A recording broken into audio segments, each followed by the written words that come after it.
Chapter 29 Chapter Summary This is so dumbly angsty that it should have been written by an emo 7th grader in 2008 who didn't get tickets to the Panic concert LMAO. Hashtag RARXD Chapter Notes Mirthalia is a goddess. Shout out to the Sin Squad for spamming me with fluff and making it very difficult to write this. Enjoy sinners. See the end of the chapter for more notes. 10 seconds. Adrian took 10 long, heavy seconds to think. He took 3 seconds to convince himself not to spit out a loud curse. Ladybug wanted an explanation, not an expletive. He took 6 seconds to map out his situation. He was on the roof. He was on the billboard. He was in deep shit. He took only a single second to breathe before launching into his opening. Despite his shock, he knew she was reeling far more than he was. He needed to handle this right. For her sake. So, Adrian began, keeping his voice calm and light in an attempt to iron out the nerves in the airspace around them. Any point in trying to convince you that's not me. The wind whistled around them, chilling the rooftop the two heroes stood on. At his question, Ladybug shook her head, blue eyes swimming in disbelief. Didn't think so, Adrian thought, immediately backpedaling. Guess it's time to take the direct route. Well, all right then. In that case, he said, giving a sheepish grin before extending one gloved hand out before him. I'm Adrian. I'm introducing myself to my own girlfriend. What a night. Ladybug's eyes crossed, gaze focusing on his offered appendage but folded arms never unwinding from their bunched up position under her chest. An awkward silence filled the space, broken only by the distant sound of the city below. Adrian gulped at her rejection, retracting his outstretched hand and instead rubbing the back of his neck with a grimace. Of course she doesn't want to shake your hand. Not when you're mid-identity reveal and certainly not after you all but jumped her a few minutes ago. Asshole, right. You probably don't want me touching you right now and that's fine. Adrian rushed to assure her, maintaining a respectable distance as his girlfriend just continued to stare in the most unsettling way. He soldiered on. I'm really sorry about kissing you earlier by the way. I didn't think this would be going down right now. Awesome, more silence. So anyways, my name is Adrian Agreste. This time he tried for a friendly wave. I'm a model, and of course I now realize you already know that because I'm staring down at you from a billboard. Aw shit be better, the voice in his head screamed, mentally socking Adrian again and again for his poor attempt at consolation. The young man tried to draw on his well of Chad Noir confidence, only to find that particular pool of energy woefully empty as he struggled to string a few words together. Sorry. I was hoping to be more suave, I guess. Adrian winced out, peering down at Ladybug's unreadable expression. Honestly, I'm just as blindsided by this as you are. I swear, if I'd known they were going to use this exact image I would have made some phone calls, but I didn't, obviously. And now you know who I am and you wanted to wait and everything is just kind of a mess and you still aren't saying anything. Why isn't she saying anything? Adrian racked his brain, searching desperately for the right thing to say as she continued to stand in shell-shocked silence. Obviously the situation was less of a disaster to him, but then again, he wasn't the one so adamantly against their identities being exposed. If it were up to him they would have gone through this years ago, but knowing Ladybug's stance on the situation, knowing she wasn't quite ready for this to go down yet, he couldn't help but let his heart ache for her. How was he supposed to convince her this wasn't the end of the world? Hey, come on, bugaboo, Adrian soothed, instinctively reaching out to grasp her arms but pulling back right at the last second, instead letting his hands flutter in the space between them. I know this sucks, and I know this isn't how you wanted us to reveal ourselves, but it doesn't mean we have to make it a bad thing, right? I mean, there's gotta be some good to come of this, I know there is. He snapped his fingers, pouring as much excitement as he could muster into his voice as he glanced down at girlfriend. Dates. I can take you on dates now, anywhere you want to go. We could take trips to the movies or the park. I can treat you to dinner like a respectable boyfriend should and maybe even walk you to your door. Doesn't that sound like a good thing? Ladybug made a move to interject, mouth opening for just a second before she snapped it shut once again with a shake of her head. Adrian's heart plummeted, shoulders dropping alongside it as the girl remained unconvinced. The way she screwed her face up shot ice into his veins, as if she were tossing something dangerous around in her mind. Ladybug, you, he broke off, brow furrowing in growing dread as a sudden realization crashed down upon him. She doesn't want to. Ladybug shifted from side to side, her ducked head and guilt-ridden expression all but confirming his suspicions in the most wrenching of ways. You aren't going to tell me who you are you? Adrian whispered, steady and slow as he tried to process the situation. His words were clipped, accompanied by an unidentifiable emotion that landed somewhere at the cross-section of disappointment and frustration as Ladybug's eyes delivered all the reply he needed. The red-suited hero gave a jerky nod, the motion carrying with it a shattering sense of clarity. Why? He asked, still trying desperately to decipher anything from her stoic demeanor. Ladybug's silence was now verging on worrying, and something about her lack of response made his stomach turn. She doesn't want me. She's seen me now and she doesn't want me. Why is Adrian Agreste not good enough for you? Adrian asked, trying and failing to not sound upset. Anger wasn't what he was going for, but it was what showed up anyway, seeping into his words with a biting heat. What do I have to do to be good enough for you? He repeated plaintively, bringing his hands up to rub at his temples. Something about his civilian self being a disappointment just seemed to open the floodgates, years of pent-up shortcomings rushing out in a scorching plea. What do I have to do to be good enough for anyone? Adrian deliberately captured Ladybug's gaze, needing to get some kind of reaction, some kind of answer from her. Ladybug let him stare her down, latching onto his ire and narrowing her eyes dangerously as she spoke for the first time. You don't get it, the girl ground out, flaring up in a shade to match her mask. You don't get it and I can't explain it to you. She stomped down on the corrugated rooftop, the motion that had once brought a grin to Adrian's face now turning hot coals of frustration in the pit of his heart. What can't you explain? What's so difficult about admitting you don't like who I turned out to be under the mask? Oh, you're kidding, his partner said, laughing in incredulous derangement as she stalked away. I've seen your face in my fashion magazines since I was 10. I used to cut out your pictures and post them all over my bedroom wall. She whirled back on him, gesticulating broadly. I used to pass your ads on the street, used to read your interviews and watch your commercials and sit and wonder what it must be like to know someone like you. Then when I was 13 you Ladybug suddenly interrupted her tirade, seeming to swallow down her next thought as she let her arms fall dead to her sides. Adrian could only stare. When I was 13, I met Chad Noir, she continued, much softer than before. I met you and how was I supposed to know who you were? How was I supposed to know what we'd become? In a matter of seconds, all of her fury had fled, draining his alongside it. Adrian watched Ladybug cross her arms and sigh, his heart twisting at her utterly defeated stance. This wasn't like her. The silences, the stuttering, the way she could hardly seem to get a word out around him before retreating in on herself, it was all wrong. Yet Adrian couldn't help but latch onto the hope that they could fix this. If she's sad, it means she still feels something, right? The boy rationalized, taking a single step in her direction. I can still fix this mess. He was about to wrap her up in his arms and assure her that everything could still be okay, that they could still be okay. When I can't do this anymore. Ladybug's words took a moment to sink in, but by the time they did, Adrian was already deflating. What do you mean by this? He asked in a hoarse whisper, fingers shaking as he tried to move closer to her. His body didn't listen. His mind was silent. Us, Ladybug spoke, never looking up from her feet as the words dropped from her lips to shatter on the ground.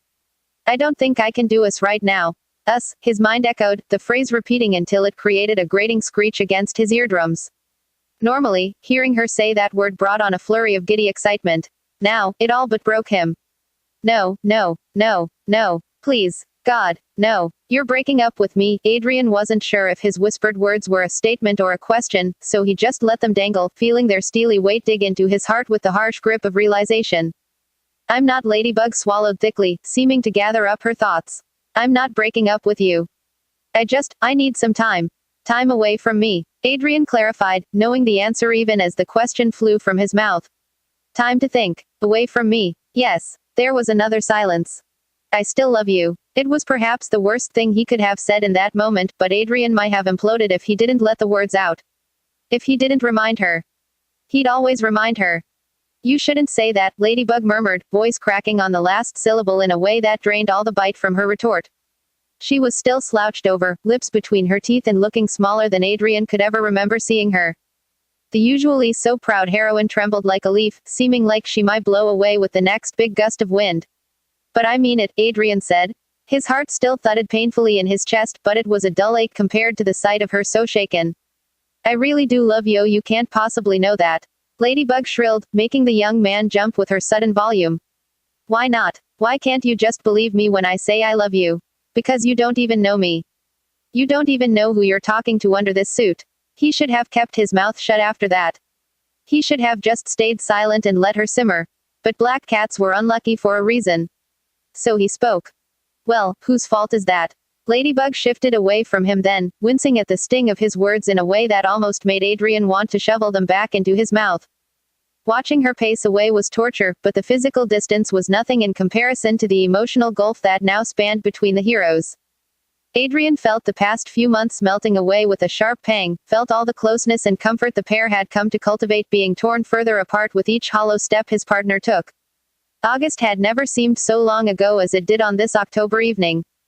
The casual touches, the easy banter, those whispered hints of something beyond mere infatuation, it was all being ripped from his hands like some cruel nightmare. Adrian had stopped crying years ago. One can only have so many bad days before tears start to become a real inconvenience, so the moisture that now clouded his vision was an unfamiliar sight.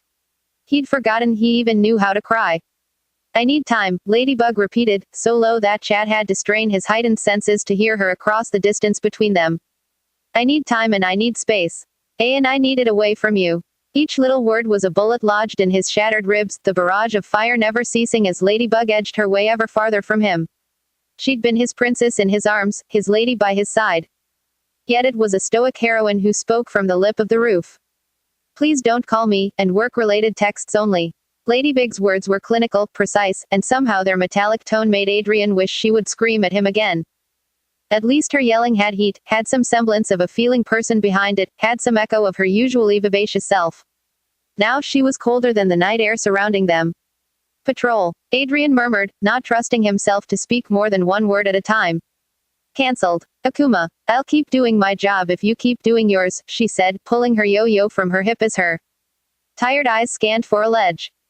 All right, Adrian breathed, feeling himself break down more and more with each passing second. Her job. Being Ladybug is no more than her job. He couldn't help but wonder if that meant everything she did as her superhero self was just a job. He also couldn't help but wonder how he was going to get home when his arms were numb with grief. Luckily, doesn't she just have it all? Ladybug seemed to have no problems with coordination, shooting off into the skyline without so much as a backwards glance. The young man's body ached with her departure, tears rolling freely but without feeling as he stared into the empty space before him. Just minutes ago Adrian had been so sure that she was his. That he was hers and they were each other's. He'd been so sure that they'd have forever, or at the very least a next time. But as he stood there now, alone on the rooftop except for the unwanted company of his own smiling picture, the image was taunting, damning. Adrian knew with a sharp clarity that he no longer had any sort of claim on the heroine. He probably never did. Ladybug had, and always would, belong to Paris. Not to Chad Noir. Not to Adrian Agreste. And certainly never to him. Cataclysm usually burned as it engulfed his hand with destructive energy. This time, Adrian felt nothing. By the next morning, whispers of a wild animal loose in the city were running rampant. News stations, websites, nearly everyone was discussing the possibility of another zoo breakout as theories became wilder and wilder with each passing hour. Because what else could reduce a billboard to nothing more than a pile of shredded ribbons and shattered rubble? Her Tuesday began with sobbing, feral and body shaking. The second Marinette opened her eyes, the entirety of the previous day descended upon her chest like a deadweight, bringing with it a poignant conglomeration of all the feeling and frustrations she had been dealing with since the sighting. This time the tears were instantaneous. No silence, no argumentation, just the sudden and jarring sensation of being racked with sobs. Tiki breathed with her through the spell, murmuring reassurances to the shuddering teen and eventually coaxing her down from a borderline anxious episode. Marinette lay clutching her one-eyed cat pillow, willing her heart rate to even out and trying to think past the regret. She wanted to scream, or maybe sleep. She did neither of those things. What she did do was force herself up and out of her room. She showered and combed her hair. She put on a clean set of clothes, she persuaded herself to apply some makeup, and she made herself gather up her backpack. She was going to school, goddammit. Marinette liked to think she wasn't the type of girl to let a boy get in the way of her education despite what evidence the last 24 hours could provide, so she pushed her way down the steps, out the door, and all the way to the threshold of her homeroom in a bout of righteous pride. But that strenuously assembled grit all but fled when she set foot into the classroom. See, while anyone else would assume the boy sitting in Adrian's spot, wearing Adrian's clothes, would, in fact, be Adrian, Marinette knew better. Because she wasn't anyone else. She was his girlfriend, his partner, and the only person who also knew the other face of the coin. She knew his face, and she knew it well enough to know it should never look like that. Adrian looked about as wrecked as she felt, slumped over in his seat with his fingers scratching at the desk. His eyes were dull, strung with heavy bags that told her he had probably slept about as well as she had. You did that to him, her mind supplied helpfully, berating Marinette as she walked with heavy strides to her seat. You're to blame for this whole mess. The only thing that kept Marinette from vaulting the desk and settling in his arms with murmured apologies and pleading looks was the fear of his inevitable reaction. She could see so clearly in her mind's eye the way Adrian's face would screw up, then drain of all color as he realized who she was. Being a gentleman, he would probably conjure a polite smile, gently guide her off his lap, and then calmly explain to her why this wouldn't work out. Why they couldn't be together. And at that point Marinette would nod, swallowing the heart in her throat and assuring him that them being no more than partners in French class and crime fighting alike was just fine. But truthfully, the idea made her want to black out. Because as much as Chad promised to love Ladybug no matter what, Adrian would never see Marinette as anything other than a friend, and she wasn't ready to face that particular rejection. Not yet. Perhaps not ever. The school day was tortuous. Each time her gaze snagged on that oh-so-familiar head of blonde hair, Marinette felt her need to flee increased tenfold. She had told Chat she needed time and space to think on what came next, but unfortunately she didn't have that luxury with their civilian identities, and with every minute that ticked away in his presence came another little flicker of emotion. Flickers of doubt and trepidation. Flickers of longing and sorrow. Little flames that charred her nerves to ashes and burned her alive with indecision. Lost in thought, Marinette hardly registered her classmate ducking out of the room, subtly wiping one sleeve across the bridge of his nose as he muttered something about the bathroom. Her Tuesday ended with the vision of tear-drenched green eyes. Her Wednesday began with a text from CN, one so unlike his usual wake-up calls that she nearly tossed the phone in childish discontent. Akuma at Champs-Élysées. Marinette knew he was only following her wishes, please don't call me, and work-related texts only, but she still found it hard to fight down her wave of displeasure at the absence of his trademark heart-eyed cat emoji. Waking up had never been harder. ... Actually, she took that back, Akuma fighting had never been harder. Unsurprisingly, Chad Noir was already on the scene when at last Ladybug reached the monument. He offered no greeting, spare a single fleeting glance before he was vaulting off and after their target, and his avoidance was both blessing and a curse. Quelling the rising wave of guilt that crested in her chest, Marinette set herself on autopilot, allowing her Kwame-granted instinct to take over as Ladybug's limbs followed the subconscious commands. The fight took much longer than it should have, and both heroes took much more damage than they should have. They were reckless, working more like two single forces instead of the duo they should have been, as each team took their own approach to the battle. It was messy, and irresponsibly so. It was petulant and ineffective, and it ground on a very deep nerve inside Marinette's gut as she watched more and more of Paris being torn down because they couldn't get their act together. This isn't working, she finally admitted in a shout, wheeling to where her peripheral vision had tracked a blur of black and forcing the words not to come out as a sob. We need to do better than this. I need to do better than this. For a moment Adrian, her mind unnecessarily interjected, that's Adrian, didn't react, seeming to decide whether or not she was addressing him before tentatively calling an answer of his own. Just tell me what you need me to do in order to make this work. Marinette swallowed at the duality of his statement, looping down towards him with a repressed apology on her tightly closed lips. Reaching the pavement, she planted herself a few feet from where his boots stuck to the ground and launched headlong into discussion. They strategized. Voices clipped and sentences short as two pairs of eyes dutifully danced around each other in a synchronized shuffle of denial. A minute later a solution was reached. For one of their problems, at least. It was 2 blocks away from their original battleground that the final confrontation took place. Frankly, Marinette had no interest in the Akuma's name or its goal, having too much on her mind to register anything past the fact that the monster was hell-bent on covering Paris in a thick blanket of flour. And when one of the heavy projectiles went sailing towards her partners turned back, Marinette didn't even have to think about intercepting it. Being a baker's daughter, she was no stranger to industrial sacks of flour, all burlap and twine and solid mass, but she'd never been so intimately acquainted with one until her leap sent it crashing across her unprotected abdomen. The force of it knocked the air from her body and her body from the air, throwing the huffing heroine in a sprawl across the powder-strewn street with a deep cough. Oh, that's gonna twinge for a while, she thought with a wince, rolling onto her back and breathing through the ache that radiated out from her lungs as she took a moment to clear the stars from her vision. When at last the constellations cleared, she was greeted by a brilliant yellow halo, wavering in the sky with a deep frown that told Marinette it was not, in fact, the sun. "Why did you do that?"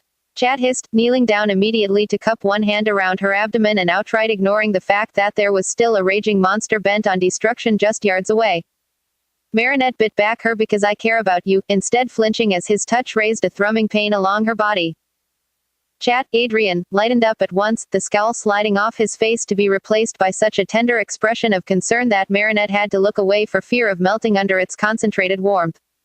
"I need to get you, you need to get the Akuma," she cut in, thinking past her physical and mental turmoil to focus on the task at hand.